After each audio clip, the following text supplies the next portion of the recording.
Today, we're diving into Angela Duckworth's fantastic book, Grit. It digs into this one single quality that she argues is way more powerful for long-term success than just pure, raw talent. So what is it? What's the thing that separates the good from the truly great? Well, let's find out. Right from the start, the book hits you with this really fascinating puzzle. And think about it. We all know people like this, right? People who are just so gifted. You know, the natural athlete, the brilliant student.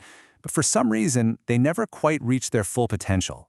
And then you see other folks, people who weren't necessarily the naturals, who go on to do these absolutely incredible things. So what gives? What's the difference between them? Okay, so to get to the bottom of this, Duckworth went to one of the most demanding places on the entire planet, the United States Military Academy at West Point. Now, this is a place that's literally designed to forge leaders. But here's the twist. It's also a place where a surprising number of the most elite candidates just quit. And get this, just look at the caliber of people who even get in. I mean, to set foot on that campus, you have to be exceptional. We're talking valedictorians, team captains, the top 1%, all across the board. So every single person who shows up is, by any definition, already a massive high achiever. And then on day one, bam, they're thrown into this 7-week trial by fire. It's officially called Beast Barracks. And trust me, it lives up to the name. The days are just brutal. We're talking 5 a.m. wake-ups, lights out at 10 p.m., with basically zero breaks and no contact with the outside world. The whole point is to find your weakness and just hammer on it until you break or push through, and it works. Historically, 1 out of every 5 cadets drops out before they even graduate, and a whole lot of them quit during this first summer. So this is where it gets really interesting. This is the mystery that West Point just could not solve. See, they have this big, comprehensive metric called the whole candidate score. It mashes together test scores, physical fitness, leadership potential, everything. It's supposed to be their absolute best guess at who has the talent to make it. But here's the kicker. It was completely useless at predicting who would drop out of Beast.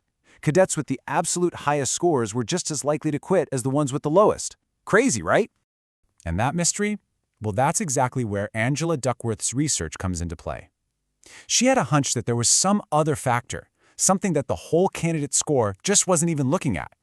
And sure enough, in the very first year of her study, that missing ingredient, it led to 71 of these elite, hand-picked cadets just quitting. I mean, they all had the talent on paper, but when the reality of the challenge really hit them, it turned out they needed something more. And that something else, she called it grit. Her definition here is so important because it's not just about working hard. It's this really special blend of two things: passion, like a deep, lasting interest in something, and perseverance, the stamina to stick with that passion year in and year out, especially when you fail or things get tough. This is such a great way to think about the difference. You know, talent, that's how quickly you get better at something. If you're talented, you pick things up fast. But grit, that's all about endurance. It's not a sprint, it's a marathon. It's that conscious decision you make to just keep going, even when it gets boring or frustrating or honestly, just plain painful. So what Duckworth did was give the incoming cadets this simple little questionnaire she called the Grit Scale. And the results? They were absolutely astounding. It turned out that a cadet's grit score was the single most reliable predictor of whether they would make it through Beast Barracks. It was a better predictor than their SAT scores, their athletic ability, their leadership evaluations, better than everything else combined. And this wasn't just a one-off thing at West Point. Nope. Duckworth started seeing the exact same pattern pop up in all these wildly different places. Like grittier salespeople, they were way more likely to stick with their jobs, even with constant rejection. Grittier students in Chicago's public schools were more likely to graduate. And get this, grit even predicted who would make it through the insanely demanding selection course for the Green Berets. Okay, so this brings up a huge question, right? If grit is so important, why are we also obsessed with talent? Well, Duckworth argues that we have this deep, sometimes totally unconscious bias, a preference for what she calls naturals over strivers. And you know, this debate isn't new at all. Even Charles Darwin, someone we think of as this singular genius, he believed effort was the real difference maker. He actually wrote to his cousin that the main difference between people wasn't intellect, but zeal and hard work. Darwin saw himself as more of a plodder, you know? Someone who succeeded because he just refused to give up on a problem. So let me ask you this. If you had to bet on one of two entrepreneurs, one is a natural, a born genius, and the other is a striver, someone who got there through pure effort. Who are you putting your money on? Well, the research is pretty clear. Even though most of us say we value effort more, our actions show this hidden naturalness bias. In actual experiments, when you give musical experts or business pros these two profiles, they consistently pick the natural as more hireable and more likely to succeed, even when their accomplishments are exactly the same as the strivers. We just seem to have this romantic idea about effortless achievement. And this isn't just some harmless preference. There's a real danger here. Duckworth points to the spectacular collapse of Enron. That was a company completely obsessed with winning the war for talent. They had this brutal rank-and-yank system, firing the bottom 15% of people every single year. It created this toxic culture where everyone was terrified to admit they were struggling or to ask for help. It was all about looking smart, not about actually learning and growing.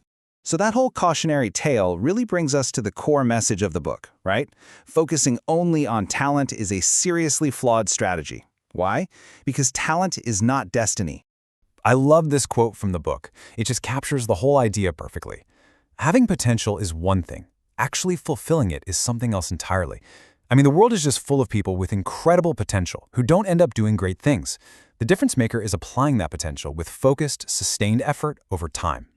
And for Angela Duckworth, this whole idea is deeply personal. When she was growing up, her own father used to tell her all the time, "You're no genius."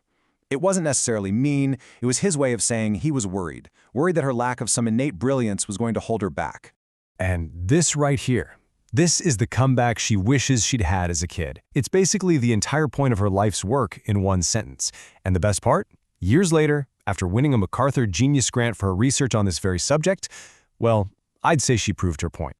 So, as we wrap things up here, the last question is really for you. Just think about it.